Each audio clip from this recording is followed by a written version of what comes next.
Bonjour à ceux et à celles qui viennent de se joindre à nous. Si vous voulez vérifier votre microphone, vous pouvez le faire. Si vous pouvez m'indiquer si vous entendez correctement la présentation, vous pouvez mettre une main levée ou un pouce levé ou un signe quelconque. Merci Anne. Merci tout le monde. Thank you Nathalie.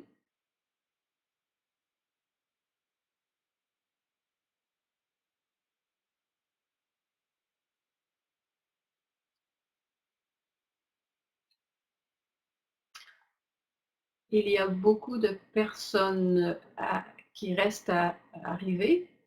Devrait y avoir une vingtaine de participants. Il reste quelques minutes, donc, mais on devrait être à la veille de commencer.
Bonjour tout le monde. Il reste quelques participants à arriver, mais on va tout de même commencer. Euh,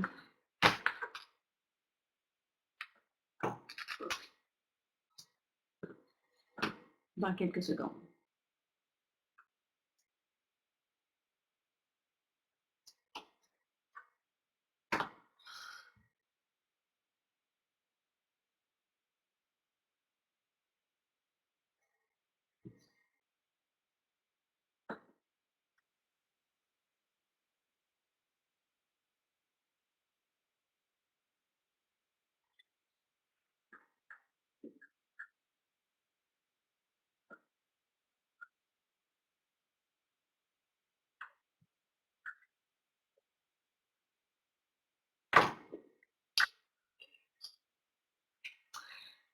Alors, bonjour, on va commencer maintenant. Bienvenue tout le monde à l'atelier de la CCP.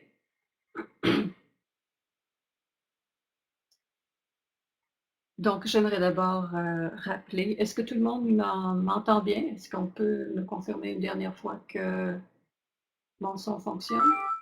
Excellent, merci beaucoup. Donc, j'aimerais d'abord... Parfait, merci. OK, alors j'aimerais d'abord rappeler que l'atelier est enregistré, de même que l'interprétation. Les codes qui vous ont été envoyés vous donnent accès à l'enregistrement de l'atelier. Je rappelle aussi à ceux et à celles qui utilisent le service d'interprétation que pour faire une intervention, vous devez toujours utiliser le microphone de votre ordinateur. Je vais me présenter à vous pour quelques minutes, mais je vais enlever ma vidéo après. Je voudrais aussi vous demander, lorsque vous intervenez, pour faciliter le travail de l'interprète, il serait préférable d'avoir, si possible, un débit moyen ou, si vous préférez, un débit qui n'est pas trop rapide. Je m'excuse, Anne, je vais remettre la page d'accueil parce que on n'est pas rendu tout à fait à la présentation. Alors, j'aimerais enfin remercier notre commanditaire, SVIE Solutions, pour nous permettre d'utiliser leur outil, son outil de webconférence VIA. Donc, cette quatrième série d'ateliers porte sur le design pédagogique en général, d'une durée de 10 à 15 minutes chacune. Les présentations vont être suivies d'une période de questions. Pendant la présentation, la première présentation, vous avez présentement tous les accès audio. Je vais les enlever à tout le monde parce que pendant la présentation de M. Carliner, toute l'interaction va se faire par le clavardage, que c'est la fenêtre que vous avez en bas à gauche de votre écran. Donc, c'est de cette façon-là que vous allez devoir intervenir et j'enlève les audios présentement à tout le monde. Voilà.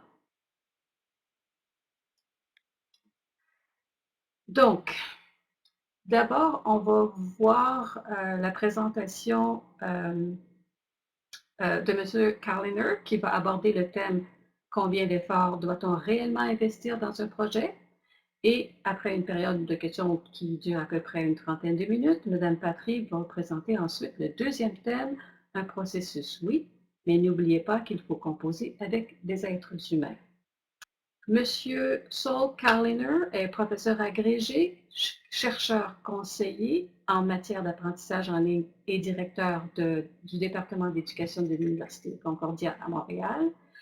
Il a à son actif plus de 200 publications, dont une cinquantaine d'articles évalués par les pairs et les ouvrages Informal Learning Basics, Training Design Basics, The E-Learning Handbook en collaboration avec Patty Shank et Advanced Web-Based Training en collaboration avec Margaret Driscoll. Il est associé et ancien membre du Conseil de la Société canadienne pour la formation et le perfectionnement, ainsi qu'associé et ancien président international de la Society for Technical Communication. Il a aussi occupé le rôle de chercheur universitaire auprès de l'Association for Talent Development. Donc, sans plus tarder, je laisse la parole à M. Carliner. Hello, everyone. Welcome to Platinum, Silver, and Bronze. How much effort should you place into an e-learning project? And it's a concept out of my new book, Training Design Basics. So to get started, I want to get a sense, and if you'll use the chat area, the discussion area, type the response of the role that you play that best matches. So for example, are you an instructional designer, a course developer, instructor/developer, project manager? Maybe you could share with what your role is. So if you would type that in the discussion area, that would be great. So we've got some 1 to 4, a bunch of designers. I would expect a lot of designers here. We have a manager, terrific. ID, another Other? Good. Instructional designer. A lot of project management. Terrific. Next slide.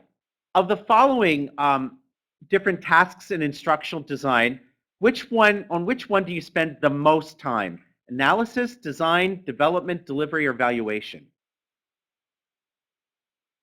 And if you would type your response in the discussion area, that would be great.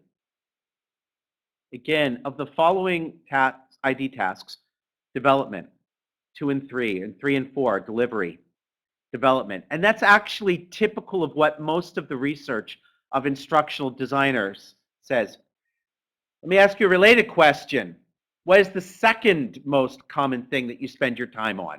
Analysis, design, development. So whatever you spend your first one, what's your second most common one? So analysis, design, a lot of design, more so than analysis. And it's interesting, I did an analysis years ago of all the different instructional design processes out there. And one of the things that I found was that a lot of people talk about doing analysis and evaluation, but where they actually are spending their time is in design and development with some implementation. So have you ever worked on a quick and dirty instructional design project? And if so, why was it quick and dirty? And in retrospect, was it appropriate to be doing the project in such a rushed way? And if you would type your response in the discussion area, that would be great.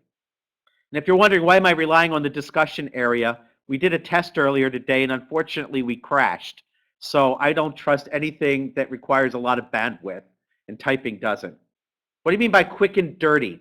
A quick and dirty program is one that you kind of do it as quickly as possible. And it's an expression in English called quick and dirty, where basically it's just a rushed project. Quick but not dirty.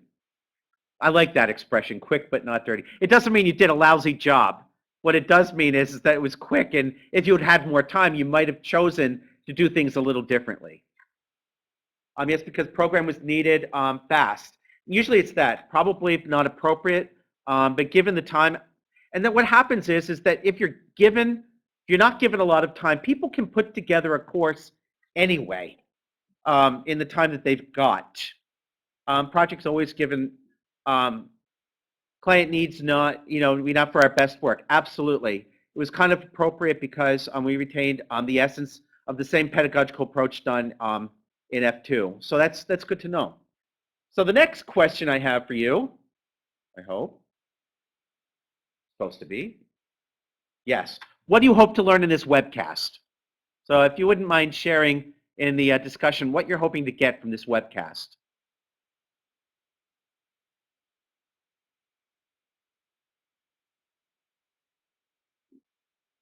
What are you hoping to learn by the time we're finished this part of the webcast? Anything? So you just want to be entertained, I guess. Ah, good, someone. I'm here to discover anything new I can add to my knowledge. Perfect. Let us know. I feel so guilty about not doing things in analysis and evaluation.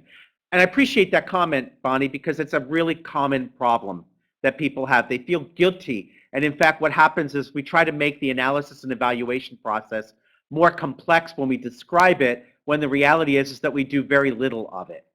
And that's something that's been borne out by at least 30 years of research. So what we're going to do today is we're going to talk about the challenge of instructional design models. Then I'm going to share with you a 3-tiered approach to instructional design.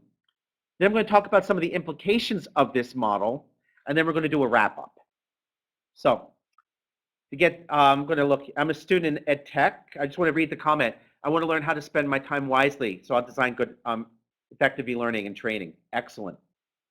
So let me start off with the definition. What's the difference between instructional design and instructional systems design? Anybody want to share the difference between instructional design and instructional systems design? By the way, I have my students in the room with me, and some of them are looking like, oh, I should know that, I should know that.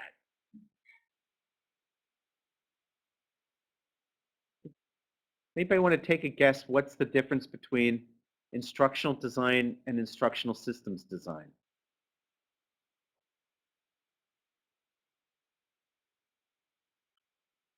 depend a lot on the author, actually. In a way, yes. In a way, no. Instructional systems design is theoretical. The other is applied. One possibility. I'm going to share with you some definitions. Instructional design is the act of determining how to structure and present the content to be presented. So when I'm going out and doing the design process and then making adjustments as I go through the development process, that's instructional design. In contrast, instructional systems design is the process I follow to design instruction. So when we talk about things like analysis, design, development, implementation, evaluation, that's the instructional systems design process. And that's a process for conducting the design of instruction. It looks like there's a lot of double talk there, but one is merely the process, the other is the act. So I hope that's clear. And the reason that becomes important is that we have a lot of different instructional systems design models out there. And the most common one that we know of is ADDIE. How many people, if you've heard of ADDIE before, would you type yes in the discussion area? Again, if you've heard of ADDIE before, yes. It's very familiar, and it's an acronym for Analysis, Design, Development, Implementation, and Evaluation. And this is the interesting reality of it. Nobody knows where the acronym comes from. Somebody did a search several years ago. He couldn't find the origin of it. But we do know it's at least 30 years old. And there are other models out there. In fact, Dick and Carey, which is used in one of the most popular textbooks, now known as Dick, Carey, and Carey, is used. But basically, ADDIE is the most common, and it's a generic model. All of the models are basically emerged from this because these are the 5 common phases of any design process, not just the instructional design process, but any design. And this is what instructional systems design, and we call it a systems design because we recognize that instruction doesn't happen on its own. It happens within a context. It may happen in universities, it may happen in corporations, it may happen in schools, it may happen in the context of a museum, but instruction happens in a context. And we have to, and the idea of going through instructional systems design is that you're not just simply designing a course, but you're thinking about the system in which the programs are being designed and developed and taking that into account. Now, what issues do instructional designers have with the ADDIE process? And when given an opportunity, I will say this, I think it's a secret. Most people have a lot of complaints about the ISD process or the ADDIE process. Anybody have any complaints that they would like to share? If you do, you can type them in the discussion area. If you're like most instructional designers, you'll have a lot of complaints about ADDIE. It takes a long time. That's one of the #1 complaints. Cascading process or a waterfall process. In other words, it's linear. It's one thing after the next after the next. I'm an administrator, don't know anything about it. And so I use, what is MISA? I'm not familiar with that, Carol. I've never heard of MISA.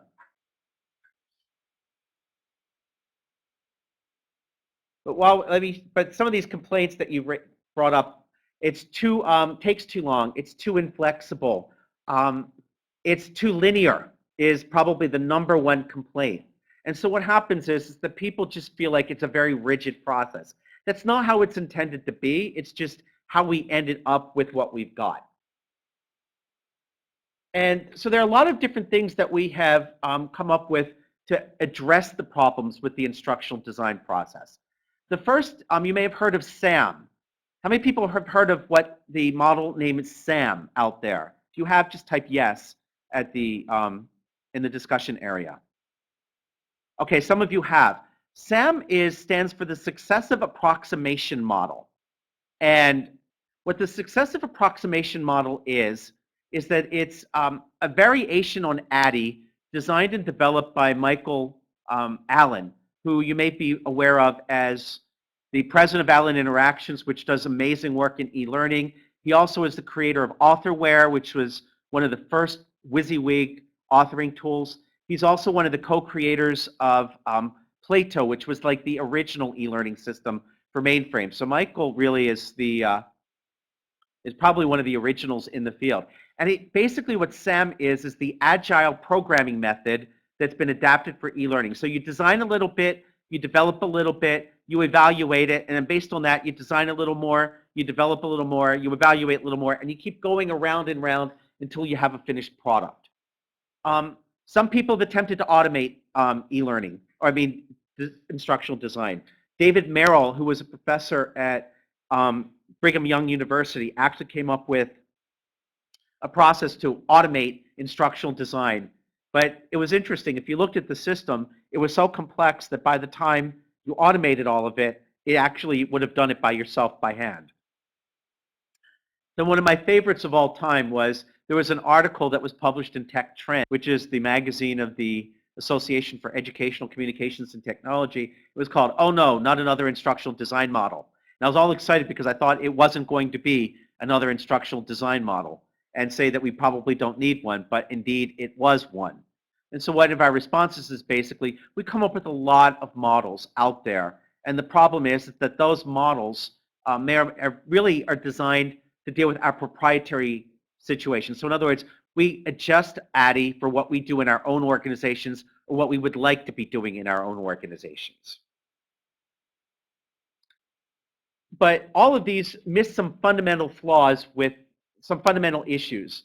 That a process like ADDIE is merely a suggestion. It's not a prescription. In other words, even when the authors of ADDIE said we tend to think that we have to follow ADDIE 1 implementation. You must do all of implementation before you evaluate. And the truth is it definitely doesn't design. You must do all of design before you development. If you must do all of development before you do implementation, you must do all of implementation before you evaluate. And the truth is it definitely doesn't work like that. And I'll start with the last two phases. While you always implement and evaluate at the same time, implementation is an ongoing process. So if you don't evaluate every time you teach a course, you're not going to have really good data. You can't wait like we have a fully implemented course and we've given it 35 times before you start figuring out is it an effective course. You start doing the evaluation on the first time and you don't stop implementing it. So they happen in tandem. You test the evaluations during development. So evaluations are actually written as part of the end of analysis in some processes and the beginning of design in others. So what happens is there's an overlap between these. The second thing is that all projects, the way ADDIE works is we assume every project requires the same level of effort. And that's absolutely 100% not true. And I'd like to share with you the very first project that I ever worked on. I was updating an instructional manual. And it was granted a few years ago. It was the very end of the card reader era. And for some reason, even though people were not using card readers all that much, we actually were still maintaining them at the company I worked at. And they changed a 4-column card reader to a 5-column card reader, which meant you could have 5 columns on the card, and the card reader would be able to read the cards that were fed into the device and figure out what you wanted to do with that. And so we changed, basically, otherwise the card reader operated the same. So all I did was change all of the 4s to a 5. That did not require needs analysis because we already knew what we were doing. There was only one thing to change. All 4s became 5s. I didn't have to do any design. All I had to do was change all of the 4s to a 5. Development, all I had to do was change all of the 4s to a 5. We didn't even have to edit or review anything because everything else was accurate. Because all we were doing was changing all of the 4s to a 5, which meant implementation meant we just simply had to republish the guide and get it out there. In other words, if we had followed a full ADDIE process, we would have been wasting everybody's effort and time. It didn't need it. We were doing what's called a minor revision. And that gets into what kind of project are we working on? Are we doing something new or revision? If we're doing a brand new program, is it a simple program? Because you may not need as much analysis and design as you would need for a complex one. If it's a revision, are you overhauling the course? You changing all of the 4s to a 5 like I did. Because depending on what you do, there'll be a different need for your services. And then finally, what medium are you working in? Are you working in the classroom, a workbook, or online? If it's a self-study kind of material, then you probably have more work to do than if it's a classroom. Classroom, I might just simply be able to change the instructor notes and have them report something. Like we now do a 5-card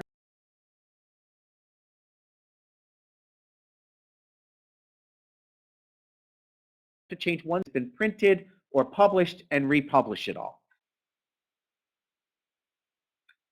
So what you need to do is instructional designers need to adjust their effort to the appropriate level of effort for the design course. And what we've found is in the area of designing learning, we've already started to acknowledge this. How many people, you may be familiar with a guy named Brian Chapman. If you're not, he's amazing. And he's not the first one to define them, but he probably provides some of the best definitions of what the different kinds of learning are. So you've got instructor-led learning, and so there's certain things that you do if you're doing instructor-led, and that would be a classroom course or a webinar like we're doing now. And then he identifies 3 levels of e-learning, and I'm just going to give you I've got the technical definitions there, and the slides are available to you to download, but I'm just going to give you my simple definitions instead of the actual quotes here. For level 1 e-learning is what we call a slide cast. And a slide cast is basically I have a bunch of PowerPoint slides, I narrate them, I record them with something like Camtasia or Captivate, and then I post them online. And I may have a little bit of a quiz at the end of them. Level 2 e-learning is I would go into an authoring tool, I might actually write the different like screens, and then I would probably have a bit more interaction in those screens. I probably have a bit more graphical stuff. I might have some interesting what you call software simulations, which are really screencasts. And then finally, level 3 is when I go into these scenarios and I've got a lot of branching video. I have a lot of original video here, usually with professional actors and professional directors. I might use simulation, a program simulation in there. And depending on these, the amount of time that you need to develop the course varies widely. And to give you an idea, the amount of time that I would spend on an instructor-led course is typically about 40 hours of development for 1 hour of finished instruction. And that's the numbers that I approximate out of Brian's how long does it take presentation. And that's where all these quotes come from. And he doesn't separate out live virtual. I do. I like to say it's about 60 hours for that, especially the first time you teach, because you need to learn to become familiar with the medium. Level 1 e-learning typically takes about 79 hours of development for each hour of finished instruction. Level 2 e-learning requires about 179 hours of development for each hour of finished instruction. And then level 3, the number that I usually work with, is 400 to 450 hours of development for each hour of finished instruction. So in other words, just simply based on the type of e-learning that I'm doing and the complexity of the type of program I'm creating, I have really widely varying amounts of time that I should be investing in the program. So even if I'm not doing all 5 things, I'm going to be spending a lot more time on certain activities just because of the nature of what I'm doing. Designing a complex simulation and figuring out and I've heard of some of these simulations for a 2-hour program, it's not unheard of to have between 100,000 and 1 million lines of code. So you definitely need a bit more time to work on that. Well, if we're just doing revisions and stuff, there's no reason to think that we don't need to have another set of adjustment for the level of effort based just simply on what we're doing. And the real adjustment has to do with 2 things: the number of learners affected and how many people number of learners affected and how high profile is the project. In other words, how important is this project to the organization? And before I go on to the next slide, I've missed some of the numbers. If you follow the link, Brian, from the previous slide, Brian Chapman, how long does it take? It's an entire presentation where he goes into much more detail than I just did, and he will give you the hours there. So let me talk a little bit about the 3 different types of projects. And there are 3 of them: platinum, silver, and bronze. And over the next several slides, I'm going to talk about each of them. A platinum project is the most complex, and this is the one where you put your highest effort. There's a high impact on the organization, and there's usually a high volume of learners, typically 1,000 or more. It receives the most investment, both in terms of money as well as attention within the organization. And typically, if you want to win an award in some kind of competition, it's going to be on a platinum project, because these are the ones with the big money. And some examples of a platinum project: And I'm just going to go through a few of these. If you have a new massive open online course, these things cost like 400.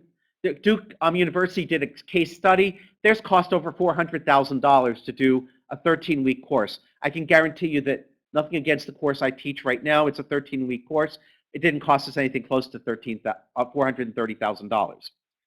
If you've got a leadership development course that's for sale, and they're probably going to sell that course for between $800 and $1,200 a day, trust me, that one's going to get a lot of attention. That's a platinum course. If I'm doing a training program for a new product or service and I need to make a lot of money, that one's going to be getting a lot of money. So that's a platinum project. A silver project, this is the next one. It's a moderately complex project. It either has a high or medium impact and a higher medium volume of students. So in other words, the number of students is either going to be medium or high, but not both. It's one or the other. And if they have a medium number of students, it may have a high visibility or vice versa. And so generally they're going to receive a moderate investment from the sponsor. And so you're going to have a moderate budget. It's not going to be tiny, but you're not going to have everything you ever wanted either, like you might on a platinum.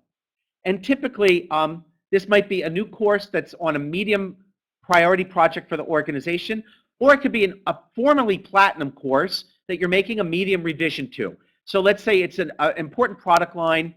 Let's say it's the iPhone 7. They're not really changing the iPhone all that much. Obviously, an upgrade in the iPhone is important, so it'll get some attention, but it's not going to get the same amount of attention that introducing perhaps the first iPhone is, because people already know what the iPhone is. You just need to talk about what the new model does. You can still use a lot of the course that you had. That's why the budget's smaller. You still have a high volume of learners, but it's not the same priority as the first iPhone training course. And I hope that makes sense. And here, so some examples of things that you might be doing. A revision to a massive open online course. So that first time you do it, it's going to be a platinum project. You're making some revisions. A couple of units didn't work, but a lot of the other units did. So you're not changing everything. You're just changing some things. That's what would happen. So that would be a silver project. You're doing an online course for sale in the software training. Generally, they don't get as much. So for example, if you look at courses at lynda.com, I would say those fall into the silver range because they're basically doing slide casts. They hire professionals to do it, but they could have higher production values with them. They're not particularly interactive. That's usually done in a separate file, and you have to pay extra for that. Or if you're doing a major update to a training program for an existing product or service, like the iPhone example that I provided before. Bronze is the most basic type of project. It's the least complex. It has a medium to low impact on the organization. You may have a small number of learners. It could be as small as 15 or 20. It receives the least amount of investment, and it's typically a lower priority project, a small revision to an existing course, or something that I call just-in-case training. And then get to the examples here. There are a number, if you notice, we're talking about minor adjustments. So we're not changing the instructional strategy. We may have found a technical error that we want to fix in one of our other programs. Or one of my favorite examples is I had a student who was an intern in a company, and they were doing live presentations with their subject matter experts. And they wanted to turn them into slide casts, not because they expected anybody to view them, but they didn't know if the instructors were going to continue to be at the company. So they wanted to capture the lecture in some way, record it, and make it available should anyone have an interest in viewing it later. So they weren't going to spend a lot of time making it perfect. They were going to just sit the instructor down, say record it, end recording, probably weren't going to do much editing on those courses. They were just going to post them online because they expected anywhere between 5 and 30 people to look at them. So it's a real low priority type of project. So how do you think the different type of tasks in ADDIE would differ among the three kinds of projects? So how would something like analysis tasks or design tasks, how do you think they would differ if you're doing between a platinum project and a bronze or a silver project? You might share some of your thoughts in the discussion area.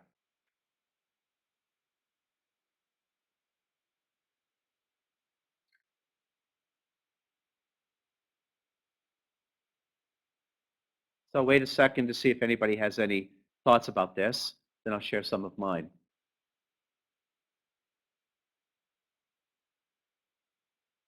Well, it doesn't seem that anybody, oh, good, people are having ideas. Development, oh, it'd be different.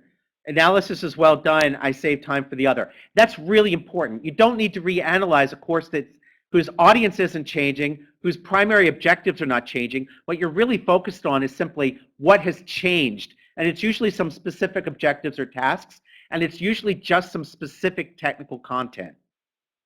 And that gets us into how the different processes have changed. And I'm going to go through each one of them. So if you're doing an analysis for a full platinum project, you would do a full analysis like we described in the textbooks. If you're doing a silver or bronze, you're going to primarily focus simply on what has changed. Typically, it's going to be in the tasks and perhaps in the objectives. What you really want to do is pinpoint the technical content. Now, I'll go back to the bronze project that I described at the beginning, where I changed all the 4s to a 5. That wouldn't even change an objective for the project. What it really would do is change some of the technical content, and there might be a minor revision to some test questions, a minor revision to some of the objectives. But you're not really changing the nature of the objective. It's just you might learn how to do a 4-card reader to do something with a 5-card reader, 5-column card reader. With design, you need to really make all of your key choices for a platinum project. You need to choose a format. In other words, am I doing this self-study or face-to-face? I need to choose whether I'm doing this online or in print or face-to-face. And I also need to figure out my teaching strategy. When you're dealing with a bronze or a silver or bronze project, especially if you're doing a revision, these decisions have already been made, or you're basically just following what was done with a similar project in the past. So you may not be making these decisions at all. What you merely may be doing is clarifying that your understanding of decisions that were made in the past. So for example, if you become the instructional designer for a minor revision to an existing course, you're not going to be choosing whether to do it self-study or not because it's already been decided. But you may want to understand why the original designer made that choice so that when you make additional choices, you're able to honor those choices. With development, again, when you're doing a platinum project, you're going to develop everything. As you go from a silver to a bronze project, there's actually a lot of pressure on you not to change anything unless there's a real need to change. So for example, I remember I was revising that manual where we were changing all of the 4s to a 5. They asked me specifically, don't change anything else. And there are a lot of reasons why. When we're dealing with anything that's printed, of course, you have to relay it out. And so if you just change any page that doesn't need to be printed, you can use the existing plates at the printer, and that reduces cost. If you're dealing with something that requires translation, you want to limit the translation to only things that change, so things that are already in other languages don't have to be retranslated just because you didn't like the way it was stated this time. If there's a meaning issue, in other words, people can't understand the original in the first language that you wrote it in, then yes, you fix it. But if people can get by with the way you've explained it, you don't change it, especially in a bronze project. With implementation, you're doing a full launch when you're doing a platinum project. Usually people don't even think about implementation with the bronze and the silver project. Actually, that's not a great idea. You need to let people know that a new edition is available so that if they have old, especially if it's a self-study program and they have it on a thumb drive or they've got a print, like a manual, you want them to download the latest version instead of continuing to work with the old version. And then evaluation, you would do a full evaluation of a program if you've got a platinum project. With a silver or a bronze project, at the very least, you need to update and have a stop date so people know when the old evaluations end and you're evaluating a new version of the course. At the most, you may decide that I only need to evaluate the things that have changed because I already know or have decided that I'm comfortable with the way the things that were not changed already work.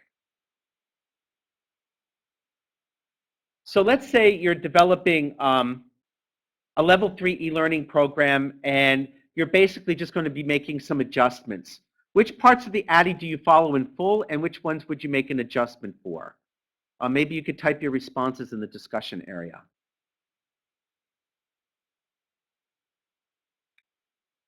More analysis and more development time needed. Really good. Anything else that you can think of for this?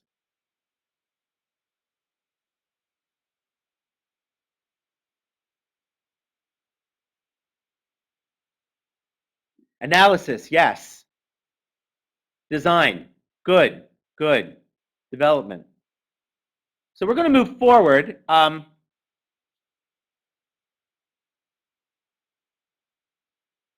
would follow all the phases in full. I would be careful about following everything in full if you've got a project that you don't need to do that. Unfortunately, even if you're new, it's great to practice everything, but you need to be on a project that lets you do that. One of the things that's actually interesting as a professor is watching my students go out and they do their very first internships. A lot of them are working on revisions, and most of them end up spending most of their time in design and development. So we're kind of getting low on time here. What I'd like to do is kind of leave open some time for questions, and then I'll ask you to share how you're going to apply these concepts in your work. But before I ask you to share what you're going to take away from today's presentation, do you have any questions? Does this apply to all design or mostly to industrial projects? University, absolutely, would be the same. And in fact, it's really interesting. I have an e-course that I am responsible for. And unless we are funded to do a full revision, they actually push back on every single revision that we want to make. The idea is that you make the revision. If you have to change the recordings, they generally don't like that. They want us to change anything that's basically a Word file and a PDF file to keep the cost down, unless we're doing a full-fledged revision. So we're usually doing basically bronze-ish, I would say, revisions. And we've actually had a lot of it's a good question, but we definitely, it happens on a university revisions. There will be the people that are sponsoring the project are probably going to be pressure. If you already have an existing project and don't need to make full revisions, there will be the people that are sponsoring the project are probably going to be asking you not to make any unnecessary revisions just to keep the cost down. Are there other questions? That's a great question, though. That's a really normal one.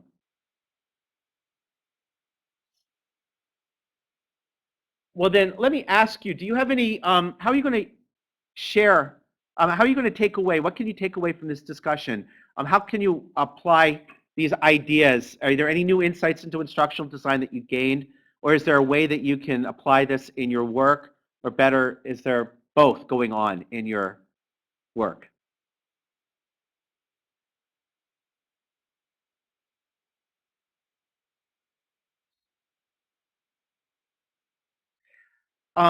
Carol, go back to the teacher wants to change something. That's an interesting question. The teacher wants to change something. This is one of the interesting things about e-courses. Depending on who owns the copyright, usually the university owns the copyright in part or in full. And because they own the copyright, they can actually say, no, you can't make the change. If you're doing a synchronous e-learning course where the students and instructors are online at the same time, that's a different story. But if you're doing a recorded or asynchronous, where the learners and the instructor are not online at the same time, there's generally more resistance. If you're just updating slides and the instructor is going to give a live lecture like I'm doing now, there generally is not a problem with that. I'm always challenging instructors I work with by putting courses online, and these 3 levels help me articulate the scope as we negotiate for time. I think that's important. I'm glad to hear that because that's what the idea is, to help you start looking at the scope. And I think a lot of the changes to the ADDIE, like the SAM, they address some of the issues, but they really don't address the fact that not every project requires all of the work of every phase of ADDIE. So I've got a couple minutes left if you've got questions. If not, I'll just leave this. There are a couple of books where I've documented this, and I hope you won't mind my indicating that. The most recent is Training Design Basics, which literally came out like last week. And then there's the 2008 book, the E-Learning Handbook, which is the first time I actually documented this.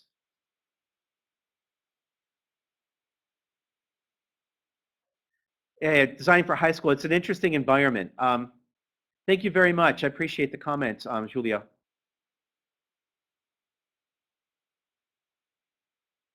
That's interesting. I need to learn a little more about that model from the folks at TELUC. One of the things that's actually kind of interesting, And I've also noticed it in the usability area. There's a slightly different literature in the English and the French, and so we deal with different kinds of, we have different understandings of the process. And it's not a language-based thing, it's just our literatures are slightly different. So it's always kind of fun when I interact with the French side of things so that I get some new perspectives on things. So thank you very much.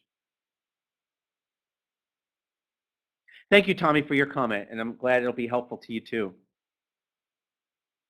So I'm going to turn everything back to Carol, and thank you all for the opportunity to be here today.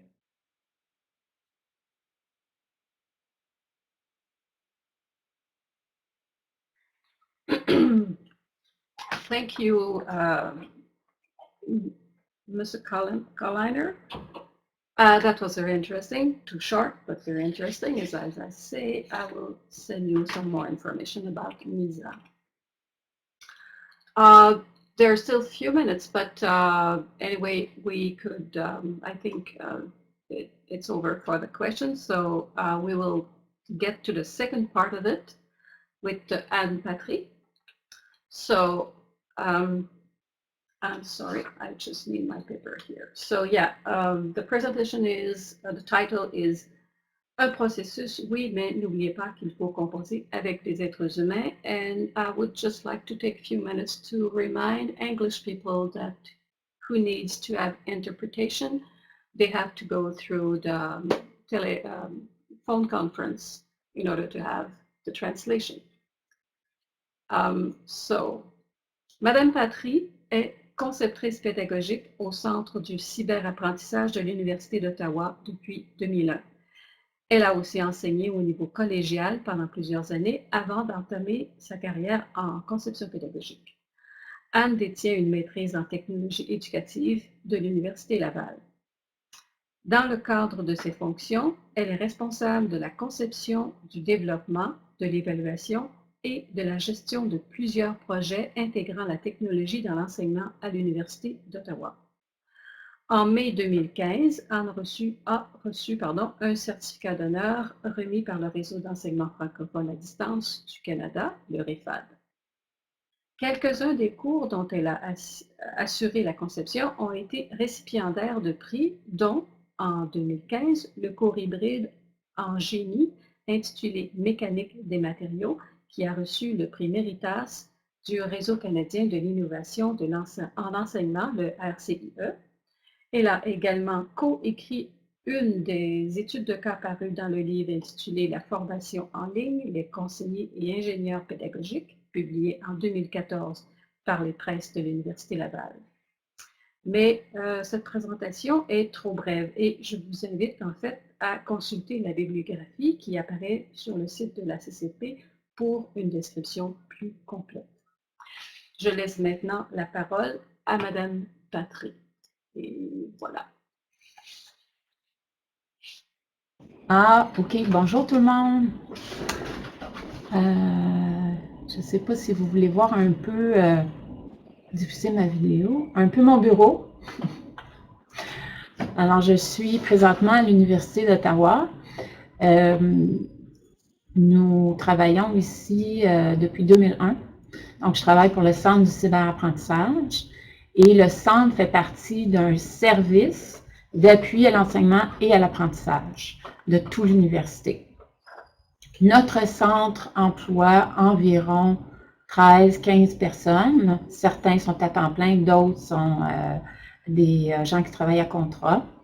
Et on est une des unités qui fait partie de 4 unités qui offrent un appui, un soutien, soit pédagogique ou technique, aux membres des facultés ou départements et ainsi qu'à des services de l'université comme par exemple la bibliothèque ou services de protection, etc.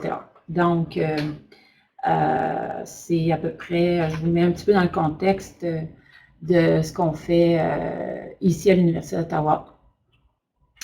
Moi, je suis une des conceptrices pédagogiques. On est maintenant, mon Dieu, je ne sais même plus si on est 4 ou 5. Je pense qu'on est 5. Et on travaille avec des graphistes, des programmeurs, des coordonnateurs de projets, On a même un qui fait un peu d'audio, de vidéo. Donc, on est une petite équipe qui essayons vraiment d'offrir le soutien pédagogique et technique aux professeurs. Alors, voici ma petite mise en contexte. Alors là, je vais vous quitter, je vais enlever ma vidéo, puis je vais plutôt laisser le texte parler. Si vous avez des questions, voici comment on pourrait procéder. Moi, j'aimerais ça vous entendre. Donc, si vous avez le goût d'activer votre micro, peut-être juste vous nommer au début et poser la question. Moi, j'ai préparé ça vraiment pour essayer de partager un peu mon expérience parce que quand je parlais à Carole, quand elle m'a demandé de faire une présentation, je lui disais que je m'intéressais beaucoup à ce qui se passait, non seulement le processus comme tel, mais vraiment les gens avec qui on travaille, puis j'essayais de voir un peu, remettre en question ma façon de travailler. Et puis, je ne sais pas si c'est une question d'avoir pris un petit peu de maturité, mais il me semble que je suis plus attentive aux besoins des gens avec qui on travaille, autant avec les membres de notre équipe et surtout avec les gens pour qui on travaille, donc les professeurs ou les gens qui travaillent dans les services de l'université. Alors, je disparais.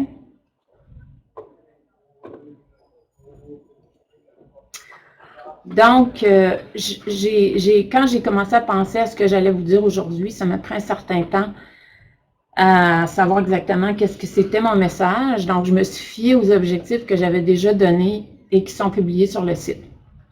Il y a tellement à dire, je pense, quand on parle de processus, quand on parle de conception pédagogique, de notre travail aussi. En 45... Oui? Excuse-moi, Anne, je vais t'interrompre 2 petites secondes. Je vais demander à tout le monde de lever la main lorsqu'ils voudront intervenir avec leur micro, parce que sinon, quand on laisse tous les micros ouverts, ça fait beaucoup d'interférences. Donc, je vais enlever les micros et vous avez juste à lever votre... J'imagine ici que tout le monde est d'accord avec ça. C'est pour ça qu'on lève le... Alors, si vous voulez faire une intervention, vous levez la main et ça va être plus efficace comme ça. Je suis désolée, tu peux y aller maintenant. OK, c'est beau. Donc, je vais commencer avec juste rappeler un peu les objectifs de la présentation. Je pense pas mal couvrir tout ça. Donc, en premier, c'est vraiment de réviser les étapes du processus de conception et de production que nous, on suit, en tout cas ici, au Centre du cyberapprentissage. Ensuite, on va discuter, parce que je sais que le but, en fait, de ce webinaire, c'était vraiment de discuter des défis. Alors, probablement qu'on a beaucoup de défis en commun. Alors, ce sera de revoir ça ensemble, puis essayer de trouver des solutions éventuellement. Puis finalement, c'est ça, partager des stratégies. En fait, moi, mon but dans tout ça, c'était que, comme je vous disais tout à l'heure, c'est que je me pose beaucoup de questions sur le côté humain du processus. Alors, les gens avec qui on travaille et comment trouver des meilleures façons de travailler ensemble, autant dans notre équipe qu'avec les gens qui viennent momentanément travailler avec nous dans un projet. En réfléchissant au processus, je me disais, oui, le processus est important. Pourquoi un processus? Pourquoi on parle de ça quand on rencontre des gens avec qui on travaille? Moi, je vais travailler avec des profs et je vais leur mettre au tableau un schéma et je leur dis, écoutez, on travaille avec une équipe, on suit un processus. C'est sûr que c'est un processus comme monsieur le disait tout à l'heure, monsieur Saul, je ne me rappelle plus de son nom de famille, désolée. Le professeur de l'Université Concordia disait tout à l'heure, c'est sûr que c'est un processus qui est non linéaire. Je pense que tout le monde s'entend pour dire que c'est trop rigide. On ne peut pas commencer à faire une analyse, passer aux objectifs, à la rédaction des contenus, tout ça un après l'autre. Il faut vraiment faire des retours en arrière et de façon très fréquente. Et quand je pensais à tout ça, encore une fois, je me disais, est-ce qu'on peut comparer ça avec autre chose, un processus? Là, j'ai trouvé peut-être ma comparaison un petit peu loufoque, mais je me disais, c'est comme préparer n'importe quelle recette. En fait, on a des ingrédients de base et chacun va ajouter son épice, va le faire peut-être même végétarien, d'autres vont ajouter de la viande, plus de viande, moins de sauce, etc. Donc, un processus de conception et de production, on a tous une base. En fait, on a tout le monde, on s'oriente vraiment vers un apprentissage de concepts ou un développement de compétences quelconques. Puis, on passe à travers différentes étapes. Des fois, on commence même par la fin. On va commencer par des questions des fois, on rencontre des profs et on leur demande sur quoi ils sont évalués. Parlez-nous de l'évaluation. D'autres fois, on suit vraiment les étapes une après l'autre. Nous, ici, quand on a commencé en 2001, j'étais une des premières conceptrices pédagogiques et il y avait quelques-unes, je parle de quelques-unes parce que c'était majoritairement des femmes qui étaient ici, toutes graduées de l'Université Laval. Et on a été fortement influencés par un de nos professeurs qui s'appelle Robert Briand, qui lui aussi avait étudié le modèle ADDIE, A-D-D-I-E. Et quand on est arrivé ici, on a revu le processus, on a essayé de se créer notre propre processus à partir de celui-ci parce qu'on trouvait qu'il fonctionnait quand même assez bien. Mais on ne l'a jamais vraiment suivi à la lettre du début à la fin parce qu'on se rendait compte que ce n'était pas possible. Je vais vous montrer pour les prochaines diapos une série de modèles qu'on utilise ici au Centre du cyberapprentissage. Tous les modèles inspirés finalement de la même base, c'est-à-dire partir de l'analyse et aller vers l'implantation. Alors, en voici un, celui qu'on utilise et que je présente parce que je le trouve quand même assez simple à comprendre pour un prof, sans vous expliquer tous les détails tout de suite. Un autre ici qui est, je ne sais pas ce que vous voyez, là, moi pour l'instant il est quand même assez petit, mais encore une fois, on part de l'analyse et on s'en va vers l'implantation de notre cours, de notre projet à mettre en ligne ou à intégrer dans une classe qui va être offerte dans un format hybride. En voici un autre. Celui-ci était présenté dans le cadre de cours hybrides. On avait 8 mois pour concevoir et produire des cours hybrides et on essayait nous-mêmes de s'efforcer à produire, à concevoir et à produire en suivant des mois. Alors, on commençait avec 2 mois, il se passe quoi? Après 4 ou 5 mois, il se passe quoi? Après 6 mois, on est rendu où? Ensuite, au 7e mois, au 8e mois, pour finalement lancer et livrer le cours au bout de 8 mois. Vous m'arrêtez vraiment si vous avez des questions. Là, je continue avec ma prochaine. Un autre modèle qui ressemble à tous les autres, mais qui a été présenté avec des bulles, avec un peu plus de contenu. Alors, je vous présente une série de modèles qu'on suit ici, mais encore une fois, qu'on ne suit jamais de façon linéaire, mais qui démontrent qu'on essaie quand même de suivre quelque chose pour qu'on puisse vraiment encadrer l'équipe de travail ainsi que, et montrer aussi en même temps aux professeurs comment on peut passer d'une étape à l'autre pour aider à organiser tout le monde. Jusqu'à présent, je vais juste arrêter 2 minutes. Est-ce qu'il y en a qui ont des questions? Si vous avez une question, vous levez la main, sinon je continue. Donc, je reviens au premier processus qui est vraiment celui... Oui, une question. Julio, vas-y. Moi, je ne l'entends pas, Julio. OK, parfait.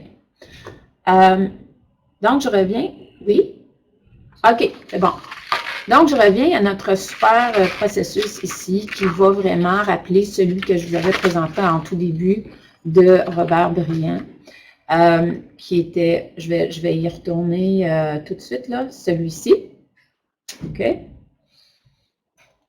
Alors, je vais vous présenter ensuite quelque chose qui me... Quand je pensais au processus, j'y arrive plus tard pour parler plus des humains en arrière du processus, mais comme on fait une petite révision du processus, je voulais juste vous dire, surtout s'il y a encore des étudiants qui sont dans le webinaire, le processus commence donc avec l'analyse. Et je ne sais pas si ça vous dit quelque chose, les mots intrant, extrant, en anglais, c'est, je pense, input et output. Mais moi, c'est quand je réfléchissais au processus qui, je me disais, quand on entre dans une étape, il y a toujours quelque chose qui était avant cette étape-là, puis il y a quelque chose qui va ressortir de l'étape. Et donc, je voulais vous présenter ça parce que je trouvais que je l'avais appris en théorie, mais c'est vraiment dans la pratique que ça a pris tout son sens.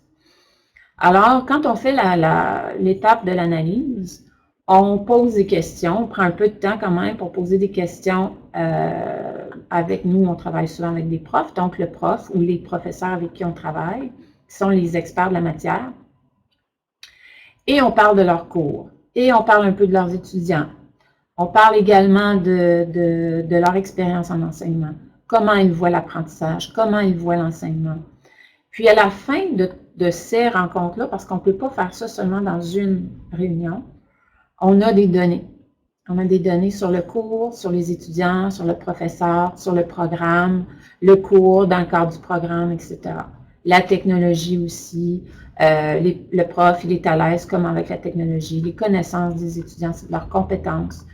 Mais souvent, on n'a pas toutes les données, c'est sûr, parce qu'on n'a pas assez de temps pour poser nos questions. Et les professeurs ont parfois ont les connaissances, ont les informations, mais ils n'ont pas tout le temps toutes les informations. Malheureusement, on n'a pas le temps de faire des analyses très exhaustives parce qu'on est contraint par le temps. Une fois qu'on a terminé et qu'on arrive avec nos données, on passe à la prochaine étape qui est la rédaction des objectifs. Ça, je vous présente ça comme ça en pensant qu'on suit quelque chose qui est un peu linéaire. Mais dans la réalité, c'est pas tout à fait comme ça que ça se passe. Et quand on arrive aux objectifs, on frappe un mur. Je ne sais pas si c'est comme ça pour vous, mais nous, on a des réactions de toutes sortes. On a des experts de la matière qui semblent comprendre ce qu'on veut dire par des objectifs d'apprentissage. Il y en a d'autres qui veulent éviter cette tâche qui semble être très douloureuse. Alors, on la met de côté. Oui, si on fonctionne avec des compétences, c'est vraiment, oui, c'est encore pire, donnant des exemples d'objectifs. Oui, si on fonctionne avec des compétences, c'est vraiment, oui, c'est encore pire. Donc, cette étape-là, au début, quand j'ai commencé à travailler ici,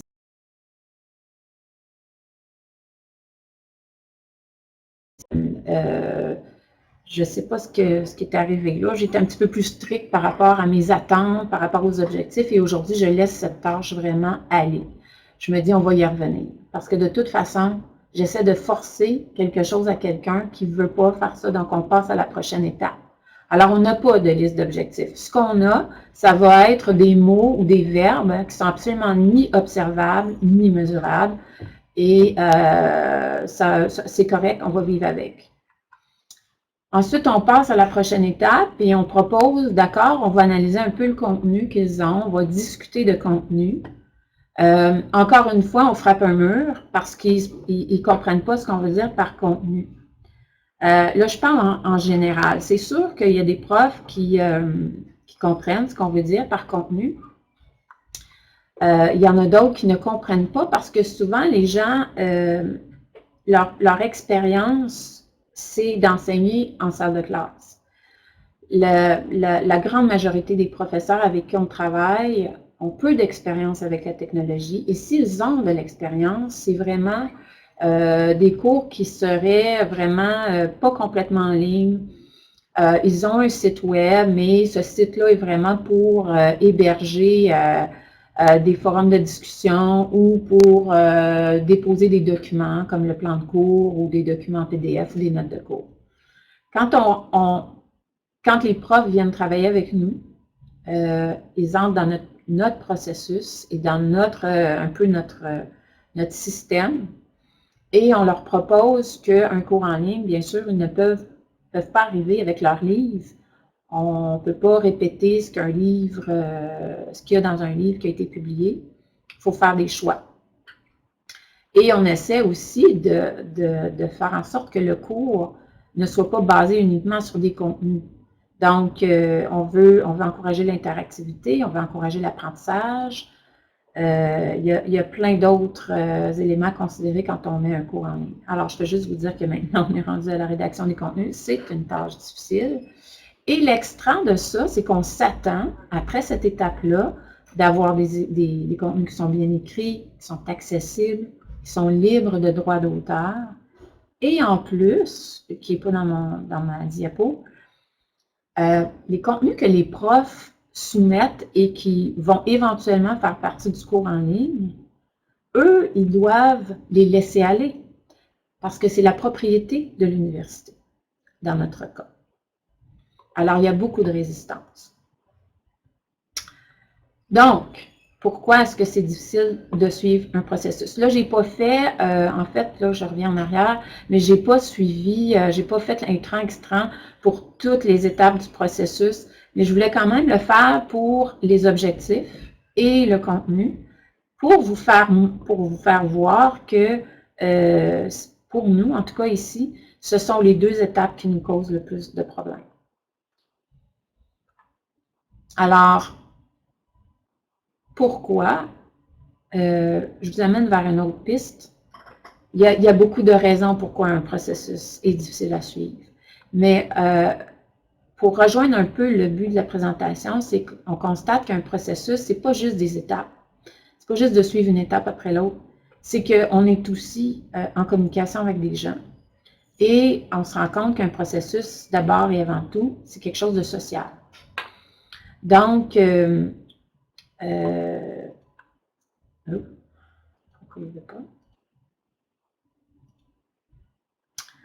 donc, pour l'aspect social, nous, en tout cas, on ne travaille jamais seul quand on conçoit et on développe un cours hybride ou en ligne ou qui intègre de la technologie.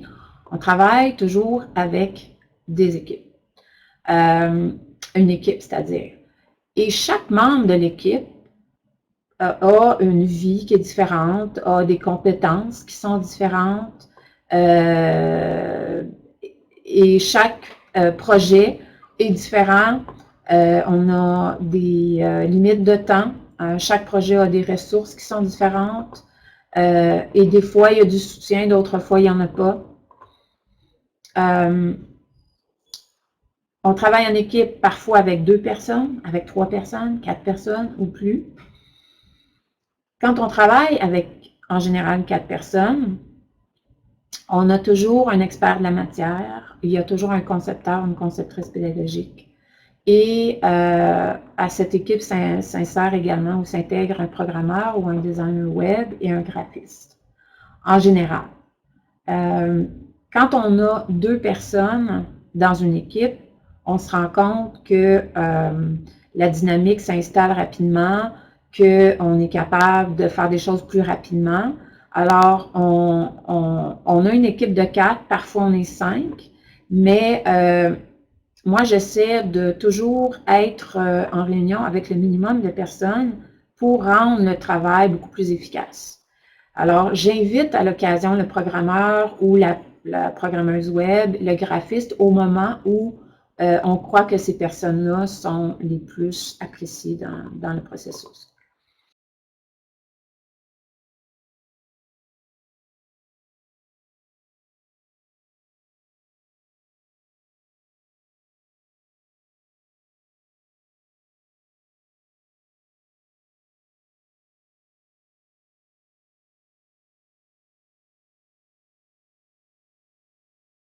Je disais, OK, on est dans un contexte où c'est moins fluide.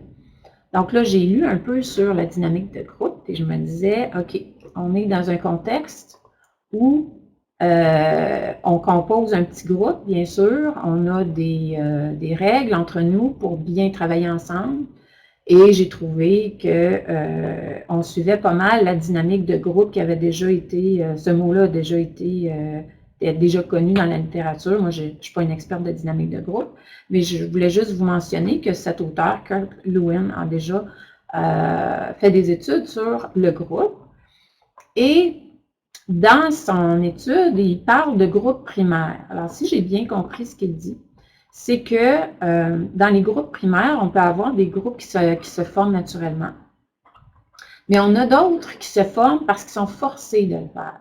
Puis quand on est forcé de travailler en équipe, on pourrait entrer dans cette catégorie où on se rencontre par hasard, mais parce qu'on a un but commun. Donc, au travail, on est dans cette dynamique-là où on n'a pas le choix, il faut qu'on travaille en équipe ensemble.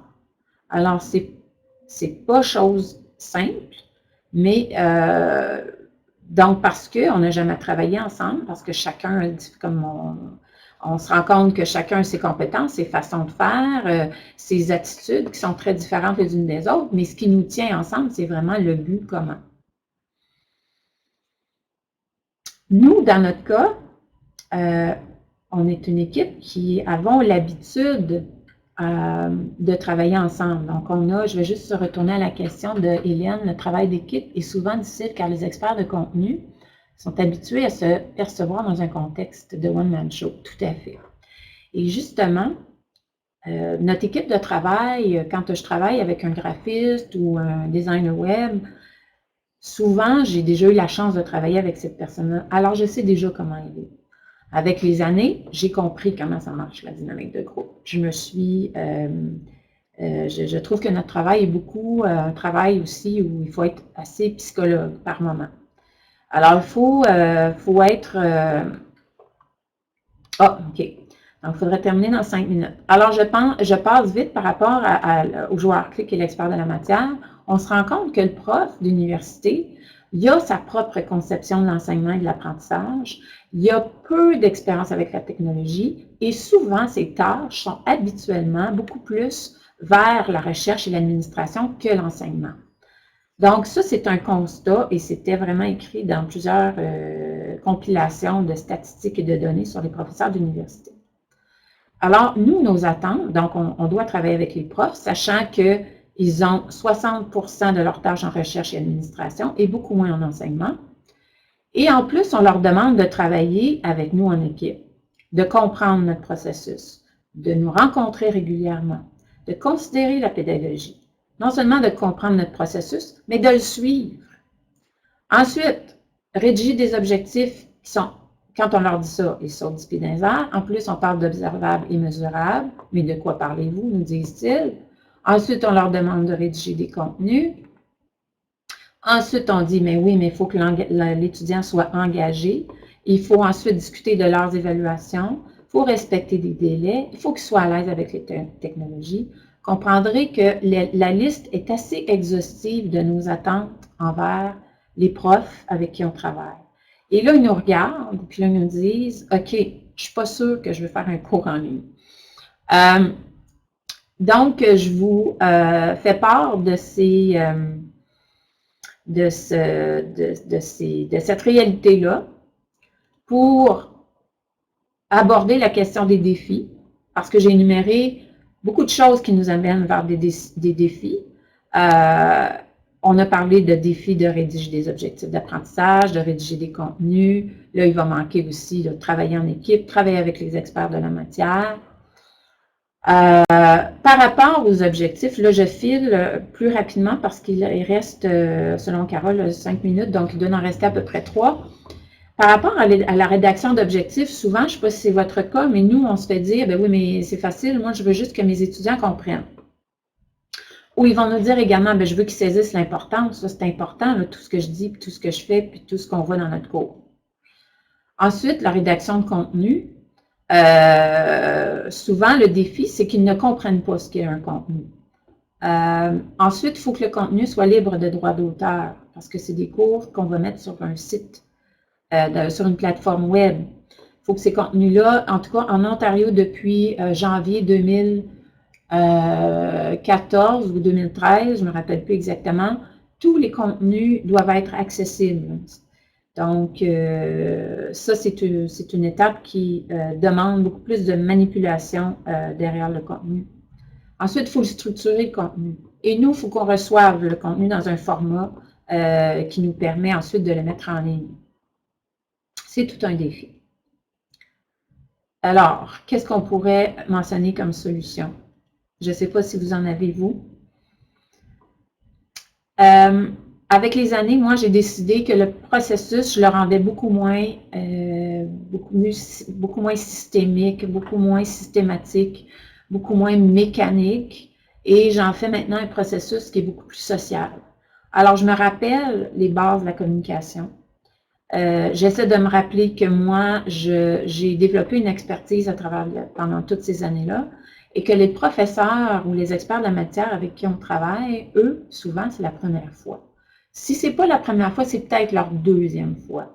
Alors, il faut se rappeler qu'on est dans un contexte où on travaille avec des êtres humains qui ont chacun leurs objectifs, ils ont chacun leur contexte de travail. Il faut prendre le temps de se connaître un peu. C'est sûr qu'on ne veut pas non plus devenir amis avec tout le monde. C'est pas ça le but de mon point de vue ici. Mais c'est du moins prendre un peu de temps pour apprendre à se connaître. Puis il y a des gens qui ont besoin de ça aussi quand ils viennent nous voir comme équipe de soutien. Ils ont le goût de se raconter, de nous raconter leur expérience en enseignement. Et nous, je pense que c'est très important de prendre ce temps-là. Et moi, je le fais. Et j'ai des bons résultats. Quand je prends le temps d'écouter les gens, puis de discuter, puis de prendre du temps avec eux, puis de me mettre à leur place, j'ai des meilleurs résultats que si on essaie d'être expéditif, de faire ça vite. Et puis, on peut le faire rapidement en faisant d'autres choses, en leur donnant beaucoup plus de documents, de gabarits, tout ça. Donc, je poursuis développant et cet aspect, j'imagine que la confiance mutuelle est facilitée. C'est sûr que la confiance s'installe et les gens, en fait, ce qu'on entend des professeurs qui viennent travailler avec nous, pas seulement avec moi, mais avec d'autres qui ont quand même acquis beaucoup d'expérience ici puis qui ont une attitude plus personnelle avec les profs, les gens ont le goût de revenir.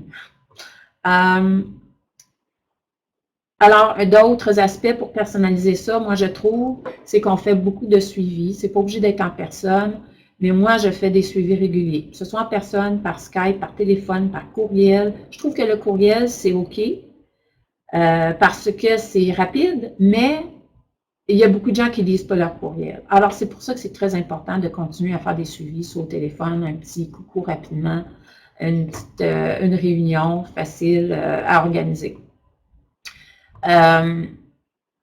Donc, communication simplifiée. Quand on se rend compte et quand on essaie d'avancer dans notre projet, moi, je suis partie de certaines documentations. Je faisais des documents qui prenaient à peu près 10-12 pages d'explication. Ben là, j'en ai presque plus. Ce sont des documents qui se présentent sur une feuille, une page qu'on va avec des points à discuter, puis des choses très, très, très simples. Puis je fais beaucoup de démonstrations maintenant à partir de cours qu'on a déjà conçus et développés pour leur donner des idées pour qu'ils comprennent de quoi on parle. Et puis, on ne se gêne pas pour parler de nos erreurs et puis comme ça, ils comprennent bien qu'on est tous humains puis que parfois on fait des choses puis c'est pas parfait. Par rapport aux défis objectifs, comme c'est difficile pour les professeurs de rédiger des objectifs d'apprentissage qui soient observables et mesurables, bien sûr, on leur offre des gabarits, donc des documents avec des exemples d'objectifs bien rédigés, avec des règles de base, avec des exemples concrets de cours qui ont été conçus. On leur offre une liste de ressources. Il y en a des profs qui vont les consulter, d'autres qui ne les consultent pas, mais au moins ils les ont. Alors, on donne des exemples. Et une chose que vous faites probablement aussi, c'est de partir des évaluations du cours et de dire, bon, à la fin de ton cours, qu'est-ce que l'étudiant doit savoir, connaître, être capable de démontrer et à quel niveau. Et là, ça les fait réfléchir beaucoup parce qu'on parle de concret. Puis, c'est juste une méthode qui permet de partir de quelque chose qu'ils connaissent déjà pour être capable de mettre des mots et donc d'arriver avec des verbes qui sont un petit peu plus représentatifs de ce qu'ils essaient d'évaluer à la toute fin. Et parfois, on a la chance de travailler avec des étudiants qui ont déjà suivi le cours et qui connaissent le programme. Alors, quand c'est le cas, moi, je questionne ces étudiants-là parce qu'ils connaissent la suite du programme. Alors, ils peuvent aussi nous donner un coup de main par rapport à la rédaction d'objectifs. La question atteignable, ouais, c'est parfois difficile. Tu peux conclure. Oui, je vais conclure. Je passe rapidement les diapos parce que je dois conclure maintenant. Sinon, je vais me faire expulser par Carole. Donner des gabarits. Donc, rédiger des contenus, encore une fois, on est contraint par la résistance et ce qui a bien fonctionné, c'est le dernier, c'est engager des étudiants. Les profs, parfois, peuvent aller chercher des subventions dans les universités pour avoir des fonds pour engager des étudiants et les aider à faire la recherche et le développement de contenu. D'autres fois, je leur dis, écoute, donne-moi, je leur dis carrément, un module par semaine de cours. Chaque module doit contenir à peu près tant de mots, ou chaque section doit tant de mots, ou chaque section ne doit pas dépasser tant de mots. En conclusion, là, le processus, c'est vraiment, c'est une suite d'étapes qu'on suit. Qui sont non linéaires. Donc, ne vous gênez pas pour faire des retours en arrière, de prendre étape par étape et même d'y revenir. Si vous êtes dans la phase de conception, essayez de trouver des choix, de faire des choix d'activité. Rappelez-vous les objectifs, retournez en arrière, questionnez le professeur sur les étudiants, puis ça va valider les choix. Ensuite, le processus, c'est social. C'est sûr qu'on est en communication avec des gens. Chacun arrive avec sa réalité, avec son horaire du temps, avec ses contraintes. Et donc, ça fait partie de la vie. On peut pas faire semblant qu'on est dans un système très, très, très mécanique. C'est sûr qu'il y a toujours des défis, mais il faut arriver à trouver des solutions qui conviennent à notre groupe, à ce moment-là, et avec ces personnes-là. Donc, moi, je partage mes solutions. Je valide toujours avec les gens avec qui je travaille pour voir si c'est correct avec eux. Donc, j'ai conclu assez rapidement. Je me demande si vous avez des questions sur ce qui a été présenté. Je vous remercie beaucoup. C'est bon, Carole? J'ai fait ça assez vite? C'est bon, c'est bon. Merci beaucoup, Anne.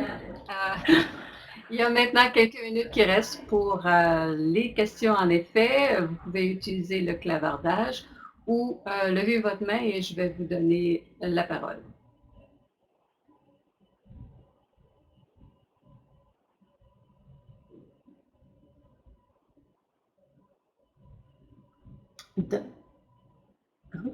Merci beaucoup. Quelle question de ma part? Oui, les administrateurs devant... Oui, de mesurer, oui.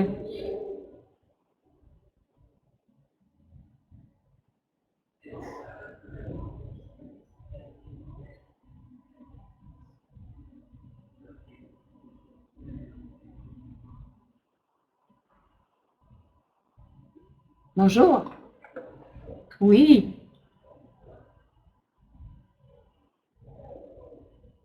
Il est à l'aise à le transgresser parce que le mot-clé dans la conception, au moment où, après avoir appris les règles, il est à l'aise à le transgresser. Il est à l'aise à le transgresser parce que le mot-clé dans la conception, c'est adaptation, flexibilité. Si tu ne t'adaptes pas aux spécialistes de contenu, ça ne peut pas marcher. Donc, en ce qui concerne les objectifs d'apprentissage, évidemment, comme tout le monde, j'ai absolument le même problème.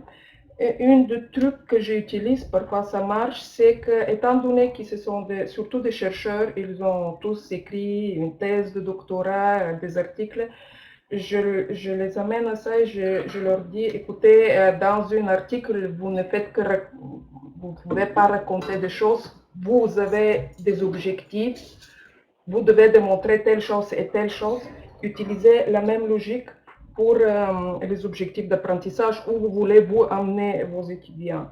Donc parfois, ça les fait, pour eux, c'est plus facile à conceptualiser les objectifs.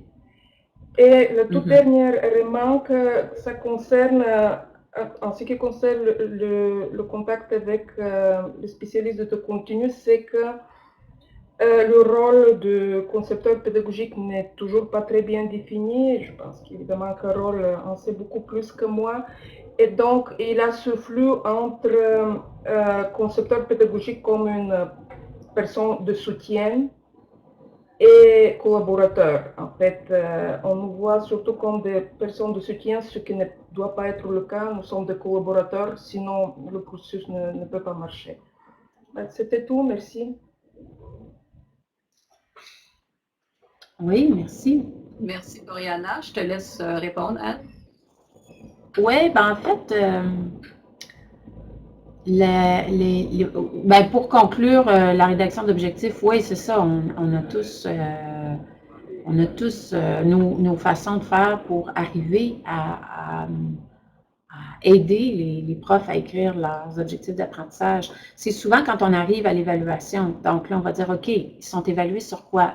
Moi, je leur dis, tu serais très heureux de savoir que tes étudiants sont capables de faire quoi, puis donne-moi-en 5, ou donne-moi-en 1 par module, ou 1 par semaine. Ça serait quoi? Le plus important.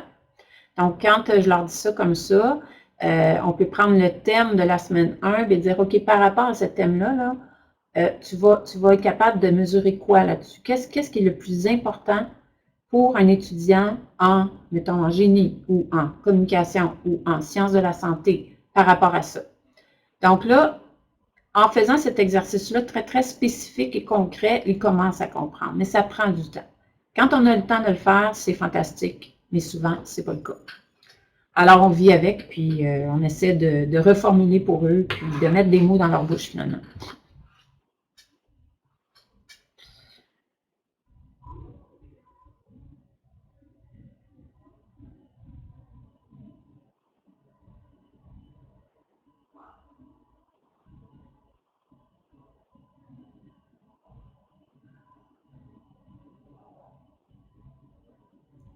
Oui.